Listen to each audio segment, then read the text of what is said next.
CJ Flyer back with the fire, another YouTube video. Some exciting news here in NBA opening week. Some juicy drama already. We're on day 2. Already, what's going on here? The NBA is likely to commence an investigation into the 76ers surrounding the player participation of Joel Embiid. Oh my goodness, guys. Already, it's the first game of the season. And we got the announcement the other day, Embiid and Paul George were not going to be available to play on day 1. And it just begs the question, why? How? What is the injury status? What is going on? Embiid had already made it known. He made the announcement himself that he would not be playing in back-to-backs. So there you go. There's that. I think he said he played one of the games in the back-to-back. Anyways, we got the expectation there. And then out of nowhere, he's not even playing the first game of the season. So is he hurt?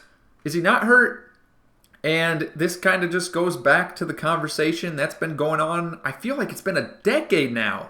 It really all started, at least the heavy part of the discussion started with LeBron resting for games back during like the Cleveland Cavalier, the second run with the Cavs.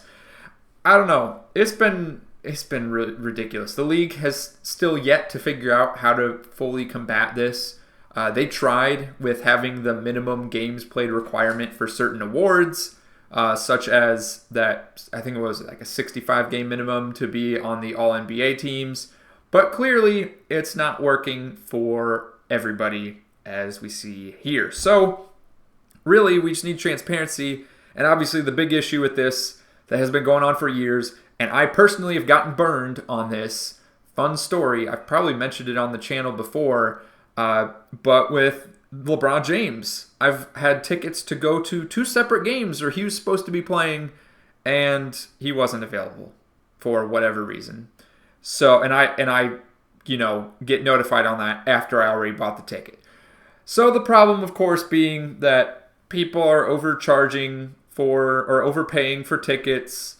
I think I saw an analogy made online somewhere that basically it's like you pay for a comedy show or pay for a concert and the headliner isn't there. I mean, come on. Obviously, the value of the ticket at that point, the value of the event goes down. So the fact that this is still an issue, it presents a lot of concern in the NBA space, and it'll be interesting to see, This title, this headline reads really weird. The NBA is likely to commence an investigation. It's not already under investigation. It's not a sure thing that there's going to be investigation. It's likely to commence. This investigation could go on for months, years. We don't know.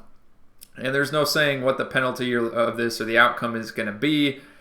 I don't know. It doesn't, it's a headline. It's drawing eyeballs. I feel like Shams put this out there just to get attention and get people talking, like myself, I guess. But I don't know that anything's actually going to come of this. But it's worth a discussion once again, right?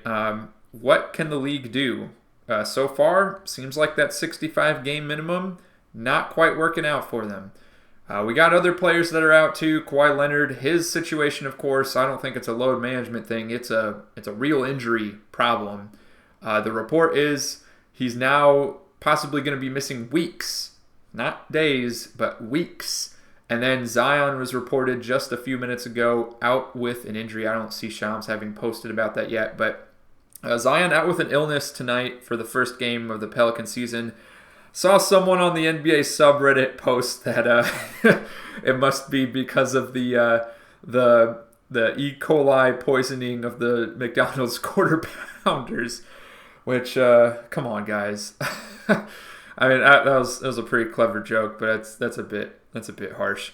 But we'll see. That kind of stuff happens. So let me know what you think in the comments down below. What are some solutions that could be presented for this load management issue? Should teams start? I think we all know the answer. You need to have some kind of financial penalty, like, whether they don't get paid for that game or what have you, unless it's due to a legitimate injury. Like maybe the league needs to have their own injury staff come in, determine the validity of the injury, and if it's considered valid, then they get their pay. If not, maybe they're deducted pay on their contract. I'm just trying to think of solutions here. Let me know what you guys think in the comments down below, and click the video on your screen now for some more NBA discussion.